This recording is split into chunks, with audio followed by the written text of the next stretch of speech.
En entrant dans l'enceinte de l'école et en voyant les jolies écolières, un sourire avait joué sur ses lèvres. Il avait pensé qu'il allait profiter de son séjour ici, dans la ville animée de Lagos. Le Nigeria avait vu naître un beau jeune homme blanc nommé Boo. Il était le fils unique de Madame Alice, une riche femme blanche qui avait perdu son mari peu de temps avant la naissance de Boo au Nigeria. À partir du moment où Boo était venu au monde, il était devenu le Golden Boy de Madame Alice, sa consolation d'âme dans une vie marquée par la perte. La maison de Madame Alice était un grand manoir dans l'exclusif quartier de Ley. Les murs étaient ornés d'œuvres d'art coûteuses et des meubles importés remplissaient chaque pièce. C'était dans ce luxe que Boo avait grandi sans jamais manquer de rien.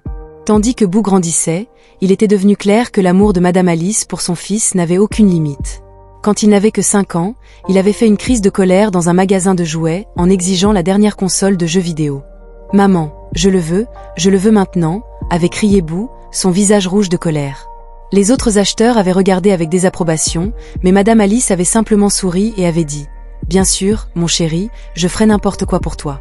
Elle s'était tournée vers le propriétaire du magasin, choqué, et lui avait dit qu'il en prendrait 2, un pour sa chambre et un pour le salon. Ce schéma avait continué tout au long de son enfance. Chaque fois qu'il faisait quelque chose de mal, Madame Alice l'écartait en déclarant fièrement que son fils avait toujours raison.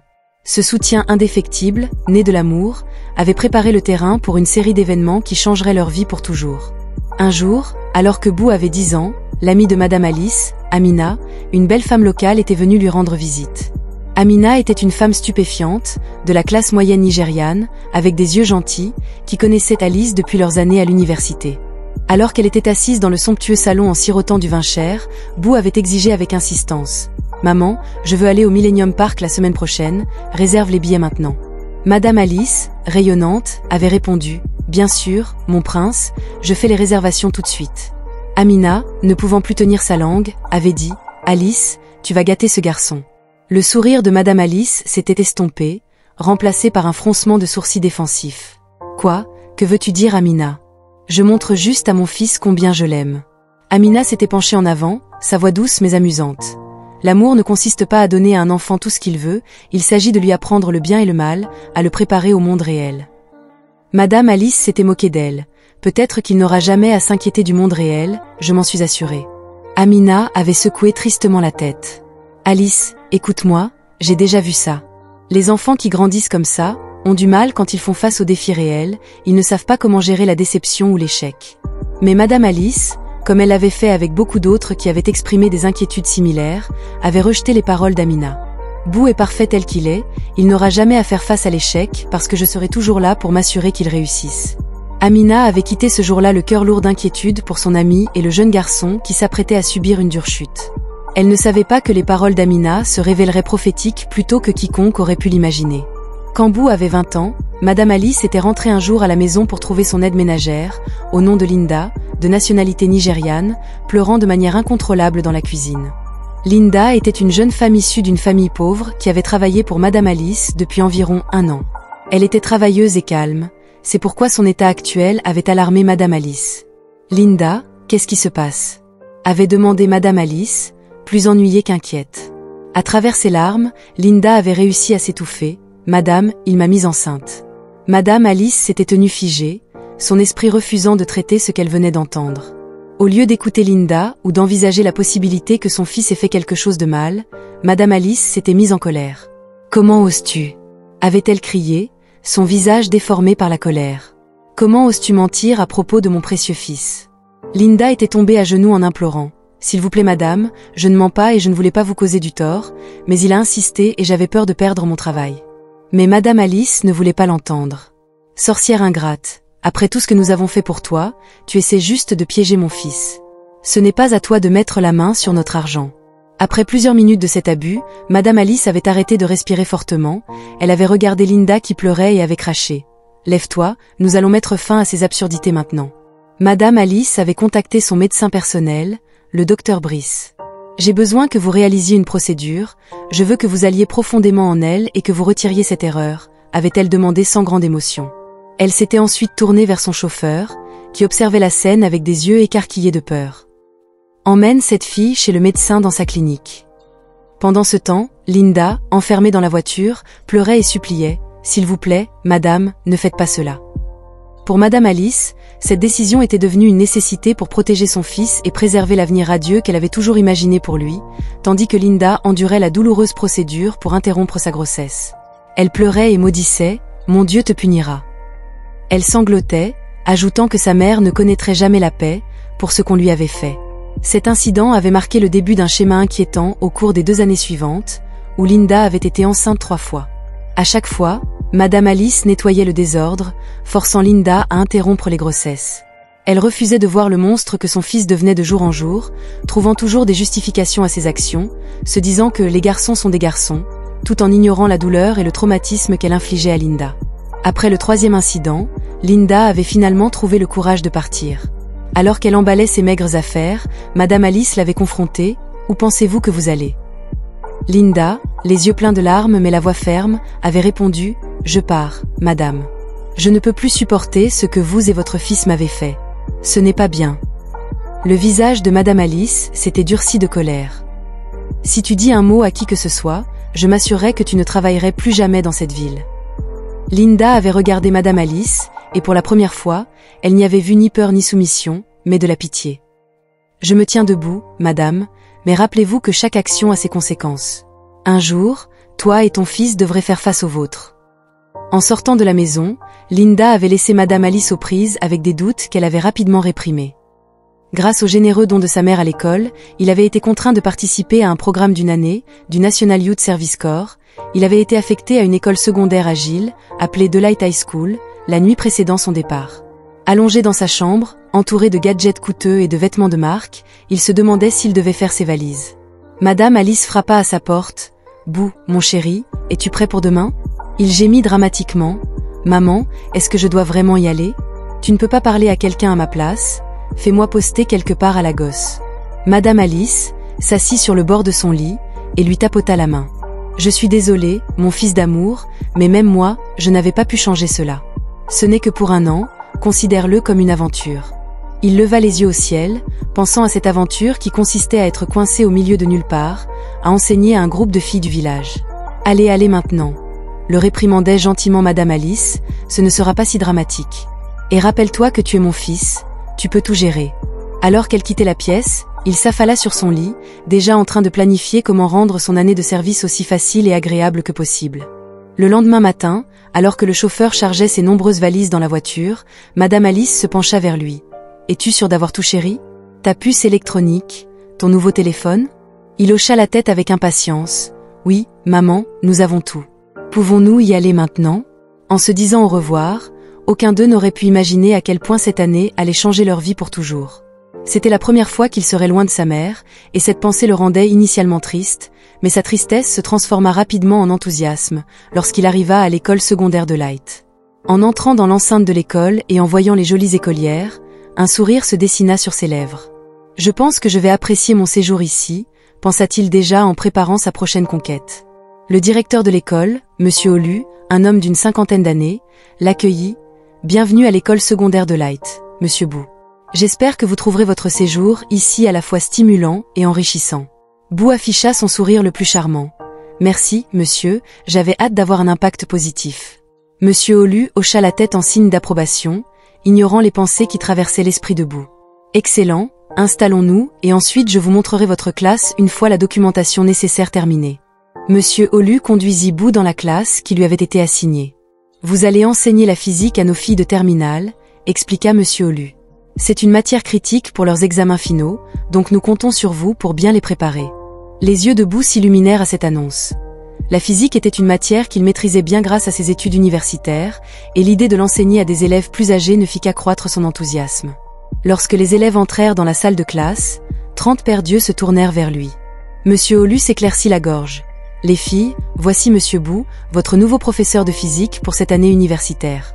Attendez-vous à lui montrer le plus grand respect et le plus grand dévouement pour vos études. » En parcourant la salle, Boo nota les regards admiratifs de nombreuses filles. « Bonjour à tous, j'étais ravie d'être ici et de vous aider à exceller en physique. J'avais le sentiment que ça allait être une bonne année. » Un soupir collectif sembla balayer la classe, et il savait qu'il avait déjà capté l'attention des élèves de terminale. Parmi eux se trouvaient 3 filles, Joy, Beauty et Precious, les autoproclamées plus jolies filles de l'école. Alors que Boo commençait sa première leçon, il s'efforça de créer la première impression parfaite, montrant son intelligence et son charme en parsemant son cours de blagues et d'exemples pertinents qui tenaient la classe en haleine. Maintenant, qui peut me parler de la loi du mouvement de Newton ? Demanda-t-il en balayant la salle du regard. La main de Beauty se leva. La première loi de Sir Newton stipule qu'un objet restera au repos ou en mouvement uniforme en ligne droite à moins qu'il ne soit actionné par une force externe. Les yeux de Boo se fixèrent sur la brillante Miss Beauty, qui lui répondit avec un sourire. « Bravo Beauty, dit-il. Il semblait que j'avais des élèves brillants dans cette classe. » Au fur et à mesure que la leçon avançait, Boo s'assura d'impliquer tous les élèves, mais il ne pouvait pas s'empêcher de prêter une attention particulière à Beauty et à ses amis. Il pouvait voir l'admiration dans leurs yeux et prévoyait d'en tirer parti. Après le cours, alors que les élèves quittaient la classe, Joy, Beauty et Precious s'attardèrent derrière lui. « Monsieur, nous voulions juste vous dire à quel point nous avons apprécié votre cours. La physique n'a jamais été aussi intéressante. Je suis heureux que vous l'ayez appréciée, répondit-il. La physique peut être fascinante quand on l'aborde de la bonne manière. Nous nous demandions, répondit Joy, si vous pourriez être disponible pour des cours particuliers supplémentaires. Nous voulons nous assurer que nous sommes parfaitement préparés pour nos examens. Boo fit semblant d'y réfléchir un instant, bien qu'en interne, il soit ravi de cette opportunité. Eh bien, je suppose que je pourrais consacrer du temps aux élèves dévoués. Pourquoi n'en discuterions-nous pas davantage après l'école demain ? Les filles échangèrent des regards excités alors qu'elles quittaient la classe. Boo ne pouvait s'empêcher de ressentir un sentiment de triomphe. Cela allait être plus facile que prévu. Au fil des semaines, la réputation de Boo en tant que professeur le plus apprécié de l'école s'est renforcée. Les élèves attendaient avec impatience ses cours et sa beauté, ainsi que son charisme faisait parler de lui dans l'établissement. Cependant, c'était la joie de PGS, sa beauté et sa valeur, qui avaient réellement capté son attention. Un jour, après les cours, Boo a demandé à Beauty de rester un moment après que les autres élèves soient partis. Beauty s'est approchée de son bureau, le cœur battant, et a demandé « Vous vouliez me voir, monsieur Boo ?» en essayant de garder sa voix stable. Boo a souri, ses yeux parcourant son visage. « Oui, beauté, je voulais discuter de votre dernier test. Vous avez fait des progrès remarquables. » Beauty a rayonné de fierté. « Merci, monsieur, j'ai beaucoup étudié. » Boo s'est levé et s'est rapproché d'elle. « Vous savez, beauté, vous êtes l'une de mes élèves les plus brillantes. Je pense que vous avez un véritable avenir en physique si vous le souhaitez. » Beauty a rougi, regardant ses pieds. « Vous le pensez vraiment, monsieur ?» Il a doucement levé son menton pour qu'elle rencontre son regard. « Oui, et s'il vous plaît, quand nous sommes seuls, appelez-moi Boo. » Le cœur de Beauty s'est serré dans sa gorge. Boo a été interrompu par un coup à la porte. C'était monsieur Olu, le directeur. « Ah, monsieur Boo, j'espère que je ne dérange pas, » a-t-il dit en regardant entre Boo et Beauty avec un sourcil légèrement levé. Boo a reculé doucement pour ne pas paraître suspect. « Pas du tout, monsieur. Je donnais juste un encouragement supplémentaire à Beauty, qui a montré une amélioration remarquable. » Monsieur Olu avait hoché la tête, bien que ses yeux trahissaient une légère suspicion. Je voyais que monsieur Olu s'était transformé en inspecteur. Je devais dire que l'amélioration dans le cours de physique de nos élèves était impressionnante. Quoi que vous fassiez, cela semblait fonctionner. Avec un sourire confiant, Boo avait répondu « Merci, monsieur. Je pensais qu'il était important de rendre le sujet engageant et accessible. » Monsieur Olu était parti en murmurant dans sa tête, ignorant ce qui se passait réellement. Pendant ce temps, Joy, Beauty et Précieux étaient blottis dans la salle de bain des filles, chuchotant avec enthousiasme. « As-tu vu comment monsieur Boo m'a regardé en classe aujourd'hui ?» avait lancé Précieux.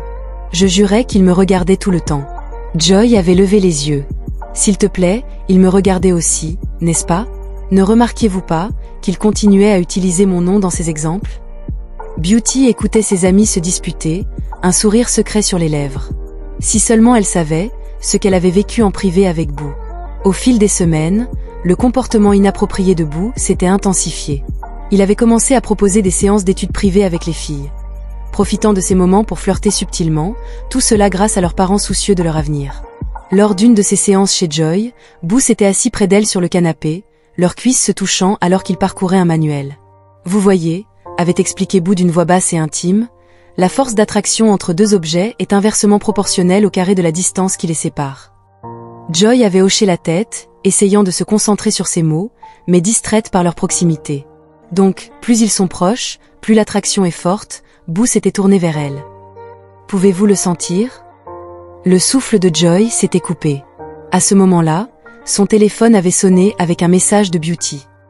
Comment se passe la séance d'études? Au moment où Joy s'était légèrement reculée, elle avait dit « peut-être que nous devrions faire une pause » avec un sourire cachant sa frustration. Bien sûr, nous avions beaucoup parlé ce jour-là. Alors que Boo quittait la maison de Joy, il ne pouvait s'empêcher de ressentir un frisson face au jeu auquel il jouait. Il avait les 3 filles enroulées autour de son doigt, chacune pensant qu'elle était spéciale à ses yeux. Un jour, pendant le cours de biologie de Mademoiselle Carole, Joy s'était soudainement levée, le visage pâle. « Mademoiselle Carole, je ne me sens pas bien, puis-je être excusée ?» Avant que Mademoiselle Carole puisse répondre, Joy s'était précipitée hors de la classe, inquiète. Mademoiselle Carole avait continué sa leçon, mais son inquiétude avait grandi lorsque, quelques minutes plus tard, Beauty avait également demandé à s'excuser, suivie peu après par Précieux. Après les cours, Mademoiselle Carole avait trouvé les 3 filles dans la salle de bain, vomissant toutes abondamment. Les filles, avait-elle dit gentiment, « Tout va bien? Devrions-nous aller à clinique de l'école ?» Les 3 amies avaient échangé des regards nerveux avant d'acquiescer silencieusement. À la clinique de l'école, le docteur Margaret, une femme gentille d'une 40aine d'années, avait examiné les filles une par une. Lorsqu'elle avait terminé avec Précieux, une expression grave s'était installée sur son visage. « Les filles, avait-elle dit avec précaution, je dois vous demander quelque chose et je veux que vous soyez honnêtes avec moi. Y a-t-il une chance que l'une d'entre vous soit enceinte ?» Le silence qui avait suivi avait confirmé les soupçons du docteur Margaret. Elle avait envoyé leurs échantillons au laboratoire, et les 3 filles avaient été testées positives pour la grossesse.